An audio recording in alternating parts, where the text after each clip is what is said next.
In our previous video, we talked about Airbnb, the goods and the bads, and how it affects the tourism, real estate investor, and hospitality market. Now, some of you have questioned us, should you choose long-term rent or short-term rent for your investment property? Yep, in today's video, we are going to share with you what's the thing that you should consider before making the decision of choosing long-term rent or short-term rent. We will go through the pros and cons of both short-term and long-term rental to help you decide which is the suitable investment for you.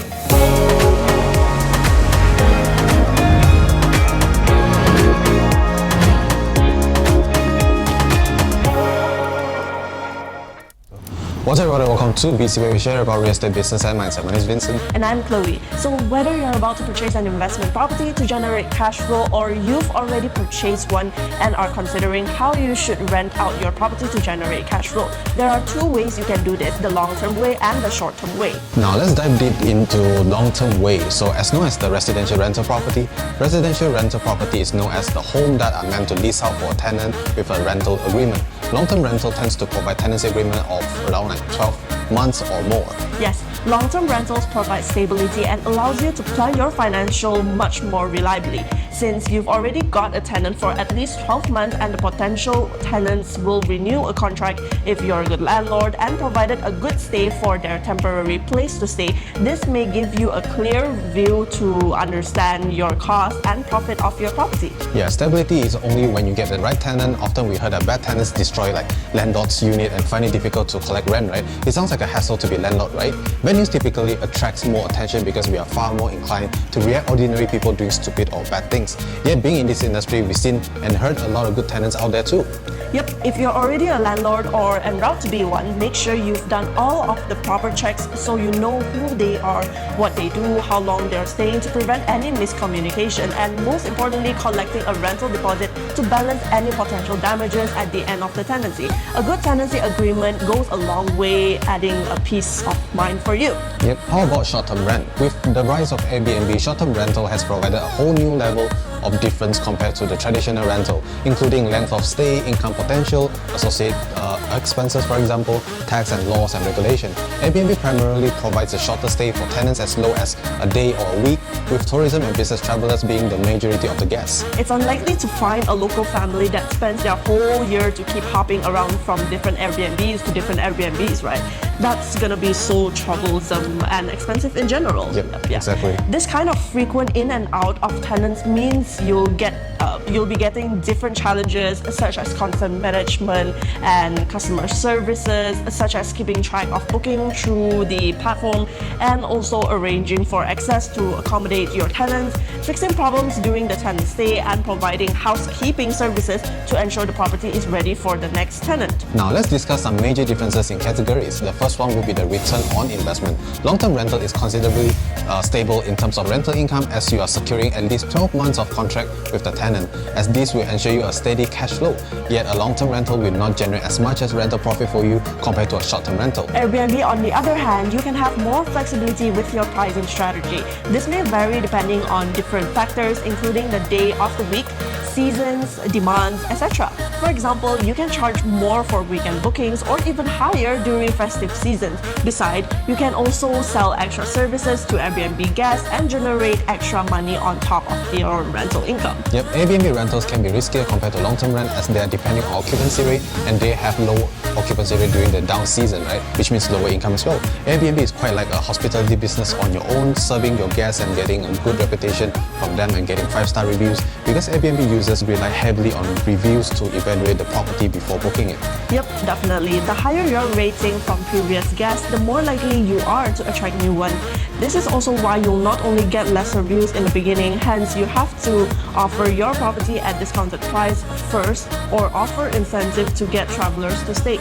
Other than that, Airbnb requires higher costs, as your property may serve as a hotel room with a completely equipped unit stocked with essential utility fee and management fee, cleaning fee, and as well as the modest transaction cost to the rental site. Yes, exactly. So let's do a simple calculation of the different earning potentials of both long-term rent and short-term rental. For a residential residential property that costs 600,000 with a 3.8% interest rate for 35 years, your monthly repayment would be 2,197 ringgit. Let's say you're renting out your property for a year long. Your rental in that area be at 2,500 and your gross monthly cash flow would be 303 ringgit. Yep, for a commercial property that costs around like 600,000 as well, with a 4% interest for 25 years, your monthly repayment will be like 3,167. Let's say you're renting the property as Airbnb with 280 per night, the occupancy rate is at 70% and your gross rental income will be 5,880. Deducting your monthly repayment, you're getting a gross monthly cash flow of 2,713 ringgit. Yes, in the comparison of annual rental yield, long-term rental will get you a 5% annual rental yield and Airbnb will get you 11.76%. From a simple calculation, you can see the differences in rental revenue that you're expecting from your property. So just a disclaimer, these calculations are only an estimation of the gross monthly cash flow before deducting expenses. Now comment down below, would you be safe and steady getting a long-term rental property with a lower rental profit, or would you want to take a higher risk in short-term rental property with a higher rental profit? Now let's discuss down below. The next part would be talking about suitability. After hearing about the potential profit that you'll be able to gain from short-term rental, you're probably excited to jump into short-term rental. But many people actually don't know that you can't actually conduct the short-term rental businesses in every single building. What we meant by this is that different states have different laws and regulations regarding the short-term rental. But to make it simple in general, short-term rental is the best for commercial property. Commercial as in the property itself when you bought it and was meant for commercial use, whether it is an office or even short-term rental. If you currently own a residential strata property, let's say a 1,600 square feet condo unit that you're planning on doing short-term rental, we would not suggest you doing so because the purpose of the building was for our own stay instead of business like short-term rental. You might come across complaints while doing short-term rental in a residential building. Yep, imagine owning a unit there as your home, yet you see your neighbor changing every day, pushing and pulling luggages, going back home in the middle of the night, or maybe causing noise while you're trying to sleep, right? Would you be annoyed? Yeah, that's the same with other residents too. Here comes the role of the management where they have the authority to issue a complaint letter to you. On the other hand, when it comes to long-term rent, both commercial and residential properties are allowed to do so. Yep, so since we are talking about the cost when it comes to short-term rental and long-term rental, another thing to consider before choosing which to go for is the effort. If you're planning to go for a short-term rental, do you know that you have to put in a lot of effort to managing the short-term rental business? Well, it is highly time-consuming as the more rooms are booked, the more work you have to do. You have to do the general maintenance and repairs, clean up after each tenant, handle all of the payments individually, respond to the never-ending inquiries regarding on the property, making sure that your property is always up to date and attractive. Yep, think about the whole process. You're gonna market the property, then you're gonna deal with inquiries, then you have to keep up with the days in time and handling keys to the tenant, then have to clean out after they stay for 1 or 2 days, then repeat the process again and again non-stop. At the end of the day, to solve this issue, you may need to hire a property manager known as the Airbnb operator, which we do suggest all of our clients who are going for short-term rental investment property to do so. Yep, no one wants to rent a home with a broken fridge and plumbing issues, so you have to conduct these inspections or else your review will be at risk. A property management team will help you to attend these day-to-day tasks, although doing so could cost you for some profit margin to be lower, but it will save you the hassle just to get passive income every single month without actually putting so much effort into managing your unit. The average cost of a property management is around like 30% of your monthly income. When it comes to long-term rental effort, you would notice that you spend less effort managing it as you will most likely deal with the same tenant for the whole year. You won't have to constantly seek out new tenants too.